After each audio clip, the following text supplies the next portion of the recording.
Hey y'all, I am inside of my cargo trailer conversion right now. I've done a couple of basic videos, but I haven't really done something in depth. It's dark out right now, it's at night, so I won't do anything with the outside, but I just wanted to give you a more detailed, I guess, description of what I did here. So, I bought a brand new 7x12 ATC all aluminum cargo trailer, and it's got a V-nose. And I decided I use it. I was using it for transporting music gear because I play in a band, but I wanted to use it as a camper as well, to take the kids camping. And so, also to haul my motorcycle and all that stuff. So I decided I wanted to turn it into a camper, but it can also be turned back into a cargo trailer when needed. Everything is sort of easily removed. But let me give you a rundown of what I did. So when I first started this, I removed all of the OSB boards off the wall, and I insulated the walls with 1-inch foam board insulation, just standard insulation from Home Depot, and put the wall board back up. And then I was trying to decide what I was going to do with the walls, and I decided to carpet them. And I initially, well, actually before I did that, I built this cabinet. And what I did is I carpeted the cabinet, and I put this checkerboard vinyl up top, and then I liked the way it came out, so I decided to carpet the lower half of the trailer to match. And I was initially going to paint the upper half of the trailer, but then I just decided to just carpet the whole thing. So all the walls were insulated with 1-inch insulation, and then I carpeted everything. From there, I got into the electrical, which is all underneath here, underneath the cabinet. It's cold, so I got a heater going. I'm gonna move this out of the way. So I opened up, I installed some lights in here, obviously, but what I did is I hooked up all my electrical stuff under here. And what it is I have two 115 amp hour marine batteries, and they're running through these bus bars. And then I have this inverter, which has been working really well, by the way. I don't know if I'll be able to get up top of there, but it's got, I've got, coming out of there, I've got them going up to these little power strips. And then I've got the wires all snaked up to the top, and comes back out here. And I've got, these are basically over here, and there's another one over there back there, but they're basically just power strips, but they're recessed power strips. So that's running off the inverter, and then everything else is wired direct, 12-volt direct. So all the lights are wired direct. What else is wired to that? I got an outside porch light wired to that. I think that's it. It's pretty much just lights. Yep, I'm pretty sure it's just lights. So anyways, so that's my electrical setup.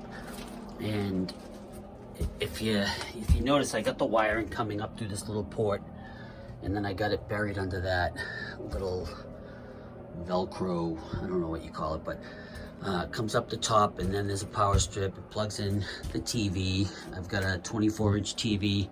The TV's on a little swivel mount, so if you want to aim it toward the bed at night, you can do that. And then I've got this little table here that folds up, and I put this little cargo net for like the remote controls and stuff. But that table folds down, I should say, out of the way. And then I have a cooler. I think I'm going to get a 12-volt fridge and put it there. I haven't decided yet. That cooler, it's a roto-mounted cooler, and it works really well, so I'm not sure if I actually need a fridge.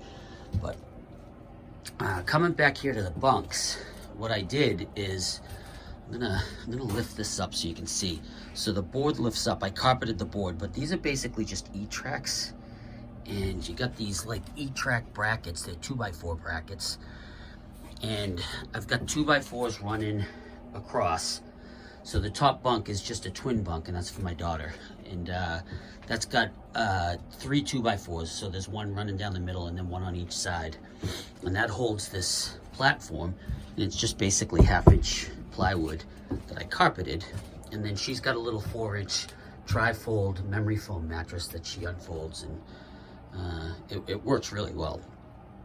Down the bottom, did the same thing, but I did it with a 6-inch memory foam tri-fold mattress, and that's a full-size mattress, so that would sleep my wife and I, or my 2-year-old son if he's with me. You know, just a bigger bed. But it's the same thing. Under here, you got the 2x4s, and you got the 2x4 bracket. It's all carpeted, and this one I used because it's a full-size bed. I used 4 2x4s just for the extra support. And then I have this little floor sofa, and initially I thought it was a good idea when I bought it. I got it on Amazon for, I don't know, I think it was $100 and something bucks. It works great for my 2-year-old. It's not really that great for an adult. So I think I'm gonna get rid of this, and I'm just gonna pick up just a small love seat, or maybe even a small love seat with a sofa bed, you know, with a pull-out bed for just extra sleeping space. But I don't know, I'm gonna get a small love seat, because that's just not working out. Up here, oh, that's one thing, that's another thing that's running off the 12 volt. I installed a fan, and that works great. It's got 3 speeds, and it's got forward and reverse. And then down here I've got a switch panel, and that's what controls everything. So you got you know, you got the first one is the main lights, the second one is the under the cabinet light, the third one is the light above the counter space, the fourth one turns on and off the fan, and the fifth one turns the porch light on outside. And it's got these little flip up sockets. One's a 12 volt, one's USB. And it's got a little battery monitor, or amp monitor, whatever you want to call it. This switch here would turn on and off the inverter. It's off right now because I really don't use it unless I'm using the TV. Oh, one thing I should mention is, if you notice down here, I've got a battery charger rather. It's just basically keeping the batteries maintained right now, and it's plugged into my house. So that plug right there goes down through the floor, and I've got this little inlet that's screwed up underneath the floor right along the edge, and I can just plug 110 into it. It keeps the battery charged, and it will also give me 110 power if I need it for, you know, higher powered things. And then I also have a solar inlet mounted under the floor, and all I have to do is, I have an Acopower Solar Suitcase, and it just plugs in under the floor, and it automatically starts charging the batteries when you put it in the sun, so it's pretty good. Up here, I just mounted a couple of off the, you know, over the, you know, just regular store-bought Amazon aluminum shelves, and then I put some more of these storage pockets, and then just for some decoration, I got these little aluminum signs. As you can tell, I'm into motorcycles, and unfortunately my Triumph got stolen back in September, and I'm probably going to pick up a new Indian in the spring. But anyways, these are little just aluminum signs. They're about the size of a sheet of paper, so works pretty good. Got a little coat rack over here on this wall, paper towel holder. That's a little speaker, Bluetooth speaker, which works pretty good. And then down here, I've just got things like got a butane stove that I put up on the counter when we want to cook, and I got a little carpet to put outside the door. I do have an awning that I made. It's a self-made awning, but it works pretty good. And let's see what else. Also, it's rolled up right now, but that's a screen door. You just roll it down. It's got a zipper in the middle, and I also have one on the back, so you can leave the doors open.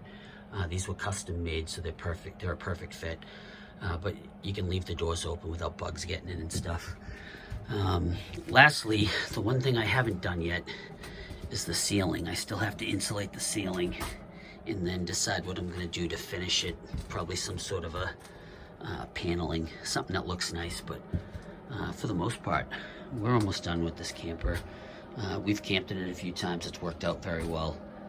And yeah, that's all. I just wanted to give you more of an in-depth description of what we did here. And at some point on a nice day when it's warm out, I'll pull the camper out, I'll set it up with the awning, and you know, open up the doors and give you a full-blown review with the outside and in the inside and everything. So oh, one other thing I want to mention is underneath this cooler, you see there I got a tie down, and I got another one on the other side that's underneath the sofa here. And then I use, obviously, the E-tracks I use for tie downs also. So when I put a motorcycle in, I can tie it down. And yeah, so that's it. And if you have any questions, drop me a comment down in the comment section, and I'll get right back to you, hopefully. And I'm just starting this YouTube channel out. So, you know, if you like what you're seeing, click the subscribe button, and hopefully I'll get some subscribers over the next few months. But anyways, yeah, I hope you like it, and I will talk to you soon. Thanks.